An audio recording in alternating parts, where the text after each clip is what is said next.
Salam la team, bienvenue aux nouveaux arrivants. On va aller en Turquie revisiter une recette de boulettes à la viande hachée et au chou farci. Voilà, donc abonnez-vous pour plus de contenu.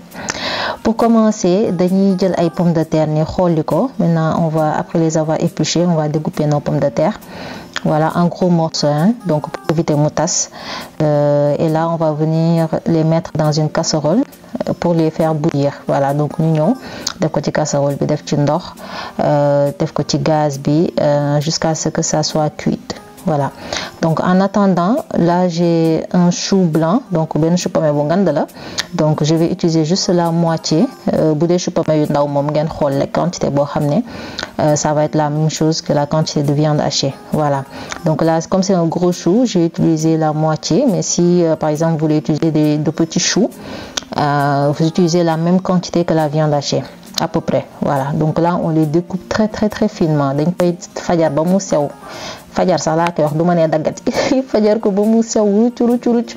Voilà, donc bien haché jusqu'à ce que ça soit très émincé. Voilà, donc on vient disposer ça dans notre saladier, ñu def ko suñu bol bu yaatu. Donc gis ngeen ni dañ ko fajar ba mu sew.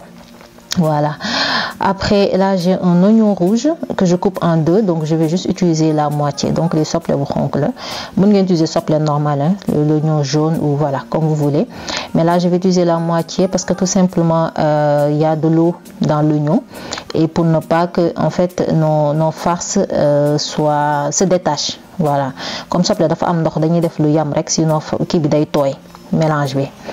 Donc voilà, on vient l'incorporer avec les choux. Là j'ai 500 g de viande hachée. Je viens maintenant épicer. Donc ma def sel, def cumin. Donc viande hachée bi libre la. Ma def paprika, def poivre, def piment en poudre. Def de l'ail. L'ail, c'est très important, surtout en tout ce qui concerne la viande. Voilà, et là c'est une sauce verte que je fais très souvent, que je mets dans un pot et je conserve. Je vous mettrai la recette si vous voulez, mais c'est hyper délicieuse. Là je rajoute de la sauce pimentée, un œuf et de la chapelure de pain. Voilà, donc l'équivalent de 3 cuillères à soupe. Ñu def ni suñu ñaari kuddu farine. Chapelure bi boo leen ko amul mën ngeen jël mburu boobu ngeen dëbb ko. Voilà, là j'ai de l'huile d'olive, je mets 2 cuillères à soupe et je malaxe bien. Vous verrez qu'avec cette recette, non seulement elle est très économique, mais on aura des boulettes tendres à cause des choux. Voilà, donc tey jii ku doon defar ay farce am ak kilo viande hachée, avec 500 g on a pratiquement la même quantité à cause des choux. Voilà, des boulettes nooy nepp ngay am. Donc faut bien malaxer, bien mélanger. Et à ce stade, on va faire les mises en forme. Donc damay huiler samay loxo. Je vais huiler mes mains, def ci diwlin pour mu bañ a coller. Et puis on va faire des formes ovales. Voilà. Donc après on va mettre de petits creux. Gis ngeen ni ñu xaw ko gas. Voilà, ça dépend de vous. Si vous voulez bien fourrer les farces, les boulettes, vous pouvez mettre un creux beaucoup plus grand. Voilà, donc ngeen gas ko dal. Yéenay xol bu leen bëggee duy ba mu fess rek gas bi na reuy. Donc là on va mettre au four pendant 20 minutes à 175 degrés pour mu mëna ñor. Et en attendant, là nos patates sont cuites, manam pommes de terre yi. Tubaab bi parfois ñu né patates. Donc là je viens les mettre dans un bol, dans un saladier. Gis ngeen égoutter ko bu baax. Donc ñu siital ndox bi, on va bien égoutter les pommes de terre pour qu'il n'y ait pas d'eau. Ñu siital ndox bu baax, def tuuti xorom, un peu de sel pour élever le goût, un peu de lait également, l'équivalent de 2 cuillères à soupe, ak du persil frais. Donc persil la ñuy jël bu ñu dagaté bam sew. Voilà, et on mélange bien. Moi en général, tout ce qui est persil et autres, j'achète frais et puis je mets au congélateur au cas où j'en ai besoin. Donc je mets un peu de beurre, c'est optionnel, et du parmesan, fromage. Donc si vous en avez pas, vous pouvez mettre de l'emmental. Mën ngeen def emmental, manam gruyère dal Sénégal. Bu dé amo len parmesan. Voilà, beurre bi tamit c'est pour mu baña coller. Le beurre ça permet de bien mixer les pommes de terre et que ça ne colle pas. Donc gis ngeen, on mélange bien, hein. Et puis une fois que nos gis ngeen ni suñu ay viande hachée sont pratiquement cuites, nos boulettes ouvertes.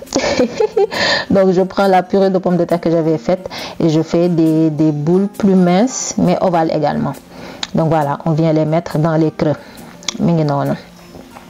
Donc gis ngeen ni ñu def ko ci creux yi.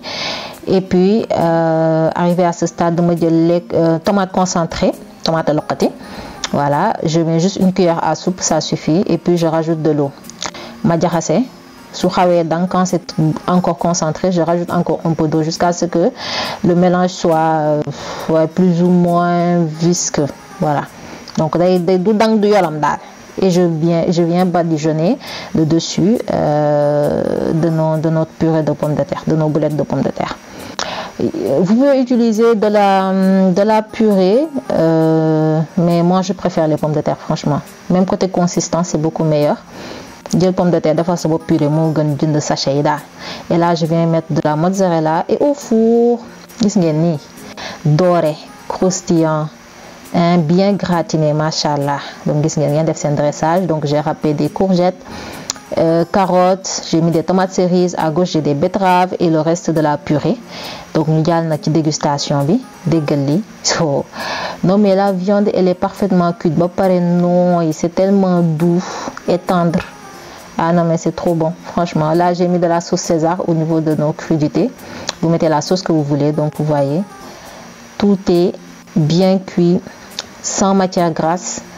Donc machallah dal, gis ngeen, économique, gaaw et pas trop lourd, donc digeste, accompagné d'un bon thé, def sa ataay bu oyof ca wet ba dégg jaam. Donc mi ngi noonu nay sakkante neex te wóor rek sur ces delicious. Donc n'oubliez pas de vous abonner et je vous dis à très bientôt pour de nouvelles recettes, Inch'Allah.